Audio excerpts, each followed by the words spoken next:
Real news, real issues, real people. It's Ceola Wilson, one-on-one.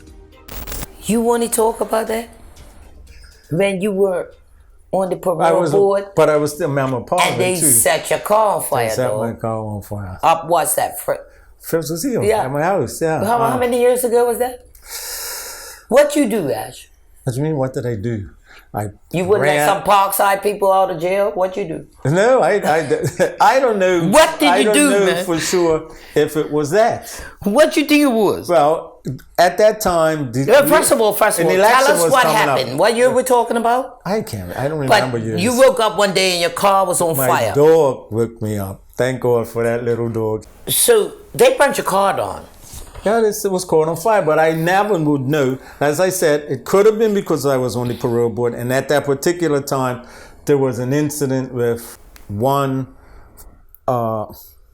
ranking member of Parkside, who was was supposed to come out on parole, and was so lucky that I had to have an operation at the time, so I wasn't a part of it. But they blamed you for it anyway. No, they were really the police and the parole people were really like frightened. To me, they're more frightened of a lot of these youth than I am. You know, because most of them, I mean, if you don't mess with them, they're not messing with you. Well, it's sort of like that they let you go outside by yourself with the cop and... And the other thing, there were two people who were running for my seat at the time. Who were they? Ralph Commission and what was the guy? Anyway, so no, it's important. The faith-based tourism guy. He was that boy. What's his name? Andre Curtis. Thank you. Right. What does he know? And I was wrong. Because when the media asked me about it, I said, look, you know, what's the difference if we could have a gunman or a con artist, right? And I want to address this because Parliament you can have a criminal record and become a legislator. Anywhere in the world or just her? Well, I'm talking about Bermuda, right? However, a young boy who gets caught with a spliff of weed when he's 15, 16, 17 can become a fireman, can become a policeman, you can become a customs officer, you can become an immigration officer. What the hell is that? So you're sent, and I have had young people say to me, up at the prison, say to me, Devin, well, do you think I'm worried about this stuff? I'm going to do all the badness I could do now. When I get set up, I'm going to become a politician like you. Oh, snap. Because you keep sending messages because it's saying, they're calling me honorable. All right. People commit a crime and you're supposed to forgive and forget. But a certain doors, I think we have to consider. If we open that door now, anybody now can go and say, I want to run for parliament. We have to send straight messages. At least be a smart criminal, dude. If you get caught, then you're not smart, are you? Well, who robs a bank with a mobilette? Well, exactly. If you get caught, you're not that smart. But I'm saying, we send messages, anybody can run for parliament.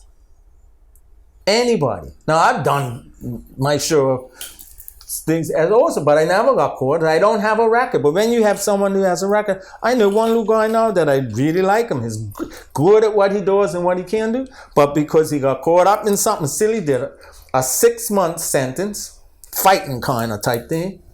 He cannot be a fireman or any of those government positions. Interesting you mentioned firemen, though, because in Canada, weed's legal now, right? Yeah. So these firemen that's working on Sucker, were they drug tested?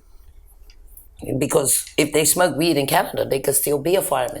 Oh, that's another issue. If you smoke weed in Bermuda, you can't be a fireman. No. Now, I talked to a retirement fireman. I talked to a retired fireman, Minch Rollins, right? And that led to these guys. He said they had more than 200 applicants for 11 positions. And how many tested? Almost 100 were written off because of drugs. Up front. Cannabis, probably. Weed. Yeah. So. But we got these guys in the country where they could smoke weed, and I'm got to pay up $4,500 a month rent too. All of this because back when Minch Rollins retired, you got management around fire who knew they had 12 guys retiring when Minch went. Why are you building up then? But see, so what being charged and taxed and further in debt due to incompetence at a higher level. And nothing's changed. And the thing is, the people that are that's permanent secretaries' roles. Yeah. Well, the guy in charge, it's the people, the minister. I come in as a minister. I don't know that they need some firemen until the story breaks. And then I'm saying, yeah, but you had a permanent secretary sit there, get paid, and know they're going to get paid till they retire, and they're not doing the job. And the system doesn't allow. And then when this government came in, they argued, well, the SAGE Commission report was really the OBA, and this, I don't really care where it came from. Fix it. I saw Dr. Derek Beans in town not too long ago, and I barked at him the same way I barked at him when we were in youth orchestra way back when he was in Sultans and Oswald and he was playing the wrong notes. I told him, rubbed his belly, he was talking to Michael Fay. I said, wow, them 6-digit salaries looking nice on you fat bellies, ain't you? I said, when you go back to cabinet, tell Mark Talamack for me, there's no way you and him don't know the civil service is broken. I think most people know that. So they get paid to do what? Maintain the brokenness? But that's civil. Westminster system. I ventured to bet the system in the UK is broken. That don't make it right, Ash. But my point is, again, we're afraid of change. What do you mean afraid of change? The system can be changed. In the private sector, if I didn't do my job, I get fired. It's not the private sector. But I'm paying for the public sector. But you're beginning to sound like there's people out here who don't understand how it all goes. No, I get it. What I don't understand is why we don't do nothing about it. And until we decide to make a change, and if you talk about those changes, you're talking about changing the whole system, which means considering having a grown-up, adult, honest conversation about the independence. We live under this British system. And in England, they just have 3 prime ministers in it, boom, boom, boom. One from India. Right, and now we got one from India who happens to be as rich or as rich as the royal family. So now what? So I mean, where are we headed? But if we as Bermudians, we're still not... We're talking about it. I'm tired. Look, I started to feel even in Parliament sometimes that I was talking, but not much was getting done. I come from an engineering background. I like to get it fixed. Right away. You know, it came around as if you don't fix the people's circuit, they're calling you up and cursing you out. So there's no time to just keep talking.